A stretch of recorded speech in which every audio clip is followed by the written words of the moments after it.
جاهز؟ قال لي بص انا عندي اول 3 حلقات. قلت هتكتب 27 حلقه دلوقتي؟ ايه المسلسل ده؟ انت اتجننت كتبته بيه. في قد ايه بقى؟ لا في لا، وقت قياسي لا بصراحة. قعدنا بتاع شهر تقريبا. يعني بالنسبه للمسلسل زي ده 30 يوم بس كنت يعني بمعدل كل يوم حلقه؟ ما هو الحلقه 6 دقائق او 7 دقائق، مش كبير. بس لا بس بصراحه يعني بامانه ضغطه كبيره قوي، لان انا فجاه طلبت منه المسلسل. قلت له انا عايز انزل بيه في رمضان. قال لي امتى؟ قلت له دلوقتي. يلا انا عايز المسلسل.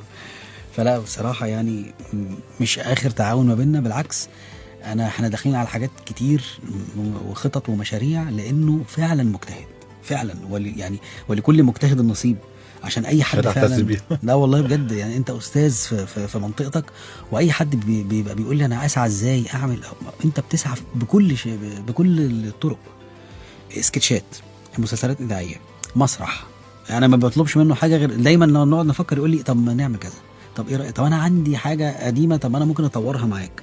طيع قوي مؤلف بيريح المخرج. طب حلو وعنده جدا. وجهه نظر طبعا. فلا يعني طيب بما ان انت شخص مرن كده، هل حصل قبل كده خلاف بينك وبين مؤلف او سوري بين ممثل وبين مخرج قبل كده؟ لا ما اظنش، لان انا يعني انا شايف ان المخرج في الاخر هو رب العمل مش المؤلف. ماشي، بس فهو انت المخرج ممكن من حقه ان هو يعدل. انا مش معطي يعني موضوع التعديلات انت كنت بتسالي عليه قبل الهوا، انا شايف ان المخرج من حقه يعدل جدا، بس ما يخرجش بره سياق الاحداث.